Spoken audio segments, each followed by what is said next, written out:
Good morning. It's such a pleasure to be back here with all of you after 2.5 months of an intense lockdown, something which is unprecedented. I think it's given us a lot of time to do other things and to pursue hobbies. This is where I have been in the last 2.5 months, our farmhouse in South Maharashtra. It's given me a lot of time to think about what priorities I have in life, and I'm sure it's done the same for you. What I want to do in the next 25, 30 minutes is give you some insight into my experiences with soft tissue handling. And I want to do it in a context which is relevant to where we practice. And I also want to do it in a sense that gives you a better handle on what is clinically relevant and what is not. The three main aspects that I want to deal with in the next 25, 30 minutes are the case selection in the Indian context, soft tissue and how it behaves and adapts differently around teeth and around implants, and what we need to do to change the way we do things to get better results. And last but not least, the armamentarium that is very, very important to achieve those results. Just a quick disclosure, I am a KOL for Geistlich and BioHorizons, but this is not a company-sponsored lecture. So there is no element of bias whatsoever as regards products. I also have Fusion Education, which is a learning institute, a CE institute, with which we have been doing courses over the last few years. You know, University of North Carolina at Chapel Hill was where I completed my postgraduate training in periodontics. And the hallmark of that experience there was the stress on evidence-based education. And that is what I wish to share with you today as well. Anything I mention during this webinar or this lecture is going to be based on science, not just completely based on anecdotes or case reports or things that I have done in my practice. I will share with you things that are based on evidence and which I have been following in my practice, which have given me fairly good results over the past few years. I will also share things with you that have not worked for me in my practice. So hopefully it will be a good learning curve for all of us. In periodontics and implant dentistry, there are a great deal of augmentation procedures, techniques that we use, starting right from conventional bone grafting, GBR, to situations where we do soft tissue grafting. But in all said and done, what it finally comes down to is tissue handling. It comes down to flap management. It comes down to something as simple as incision design, which is often ignored, neglected. And ultimately, the results also depend on suturing techniques. So we're going to go through some of these aspects, which will help bring us closer to perfection as much as possible. One thing which I want to mention before we go ahead is that India and where we practice is very different, very unique in the sense that we have patients who have a thinner biotype to begin with. We have patients who have tissues which are often more fragile. And the relevance of this is that it means that a lot of the studies that have been published in the past have been done with Caucasian populations. And you cannot extrapolate the results or techniques directly to every single case that we do in our country or in our situation. So you have to choose things that work for the population that you are using the techniques for. So, for example, if I have a Caucasian patient in my practice, and the Caucasian patient has a thicker phenotype, my techniques or choice of techniques will differ compared to, let's say, a Southeast Asian individual who seems to have a thinner phenotype. In a lot of situations that I have seen with Indian patients, contour grafting seems to be more necessary. What I mean by contour grafting is that bulking up more of the buccal bone after implant placement, especially in the anterior aesthetic zone, because there seems to be a thinner or a lesser ridge width to begin with. And there is obviously shrinkage over time. So to try and compensate for this, we need to have as much bone as possible on the buccal. And as you'll see in the cases that follow, we also tend to see more show through of implants at the 2-year, 3-year mark with Indian patients who have a thinner phenotype than with a lot of thicker phenotype patients. As a consequence, soft tissue grafting often becomes more necessary to do, more essential to do, compared to patients who anyway are blessed with a thicker phenotype to begin with. The fourth compounding factor which we need to factor in is that, unfortunately, in India, although we are in the tropics and there's so much sun, we have the largest population with the highest vitamin D deficiency. This may sound paradoxical because sunlight gives you vitamin D, but a lot of our patients actually do not have enough vitamin D.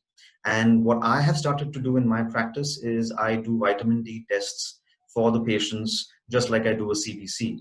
And it's good to know right in the beginning and see if you need to address that deficiency.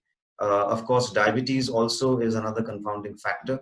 And you all know, you've been through treatment of diabetes and how that makes a difference on your soft tissue or hard tissue procedures. Now, what I mean by phenotype is simple. It's either you have a thin phenotype or a thick phenotype. And there's a simple way of detecting what it is just to take a simple probe. You can take a perio probe, probe in that sulcus, and if the probe seems to show through, then it means that the patient has a thin biotype, compared to if it doesn't show through, then it's a thick biotype. Now, the major relevance of all of this is that if you, let's say, are placing an implant in the anterior aesthetic zone, the thin phenotype or biotype is going to be less forgiving, and there's going to be a greater chance of recession in the future compared to a patient who has a thick biotype to begin with. So that means that you might need to augment that tissue in the beginning or during the treatment plan, and that needs to be factored in when you plan that phase out. So when you come to placing an implant, let's say for a central incisor, you want to make sure that there is enough wall of bone and soft tissue on the buccal aspect of that implant, so that you have good aesthetics that stay for a long, long time. Now, one other aspect which I have been looking at my own patients retrospectively and trying to see what is it that we can change is when you do long-term follow-ups, post-ops. This, for example, is a 6-year post-op of a patient who had recession on the canine. I had done a soft tissue graft for this patient 6 years ago, and this is how it looks like today. Now, if I had not told you that there was recession on the canine, would you know? My guess is you wouldn't, because there is really no scar. There's absolutely no scar seen where the incisions lines used to be. So that comes down to the trick of knowing how and where to put incision lines so that you have better soft tissue profiles, short term and more importantly, long term. This is another case where, just to give you an example of what a vertical release incision would look like in the anterior zone. This vertical release incision is something which we need to avoid as much as possible. Now, in some situations, there isn't a choice, and I'll discuss with you what you should do in case you don't have a choice and you have to do a vertical release incision. But if you can avoid a vertical release incision, you will avoid situations like these. Now, this is a post-operative photo, not of the same patient, but a different patient, 7 years post-op, where I had done the surgery, another mucogingival procedure, using a vertical release. And if you can see in the arrows, the scar is seen even 7 years later. Now, some patients may be picky about this, some patients may not be picky about it. But you as a clinician need to be picky about it.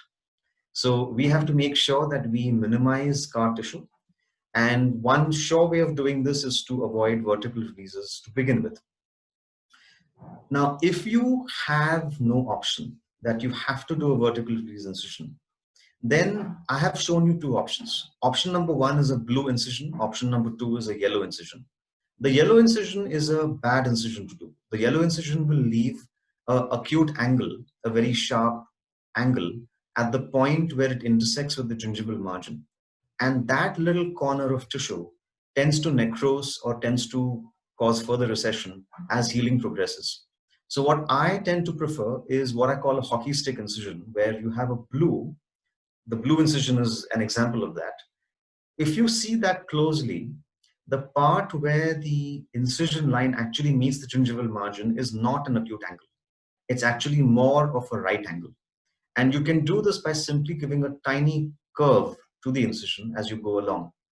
One other very important thing to bear in mind to achieve scarless surgery results is try and not cross bony prominences with your incision. So for example, here, the blue line should stay in between the bony prominence of the lateral and the canine. If it tends to go over a bony prominence, that is an area where scar tissue tends to form much more.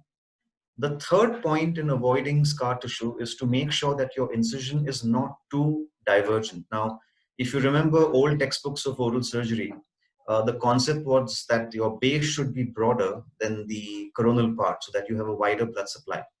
But there is a caveat to this. The caveat is that if the base is too broad, it means your incision is very, very divergent. And that actually will lead to a larger surface area along that line, which will lead to greater scar formation. So this is something you should avoid as much as possible. So these are just some clinical tips which I'm sharing with you, which I think will increase or improve your results. Now, the fourth option which you have for a lot of these mucogingival procedures is to do a tunneling procedure, which means that there is no real incision or flap reflection. You do tunneling. As you can see in this video here, I'm doing tunneling with tunneling instruments. And this works quite well, but I can tell you this is definitely a more time-consuming procedure than doing any of the other options. Now, what we did recently is we actually published a paper with Leandro Chambron in the prestigious IGPRD journal just a couple of months ago. And we compared two groups of individuals, patients who had an open flap versus patients who had tunneling procedure. And what I found was that long term, there was actually no statistical difference in root coverage between the groups. Anecdotally, I can tell you that tunneling took a lot more time to do. So then the question that comes to your mind is tunneling really worth it? Does it make a difference to have tunneling if the results are going to be similar for root coverage long term? And the answer is, it comes down to clinical preference. The biggest advantage, of course, with tunneling is that there is no vertical release. So there is no question of scar tissue formation. But I just shared with you that in case you need to do vertical release incisions, how you can decrease chances of having scar tissue formation. The tissue biotype that you begin with is a very important determinant for the kind of procedures that you will also do. So for example, supposing you have thin tissue biotype to begin with, and that tooth is lost over time, even a GBR procedure in that area means that you will have to reflect thin tissue. And that becomes a little bit more risky because the tissue can tend to perforate. So you need to start thinking along those lines of not just soft tissue grafting, but its consequences on possible GBR techniques as well. Now, when it comes to implants, and we know that there is a thin tissue biotype, we often use something like a free gingival graft, soft tissue augmentation, to change the texture, the thickness of that tissue for long-term health. And there are enough evidence-based reports that show that this does make a difference and it makes it easier to maintain health long-term.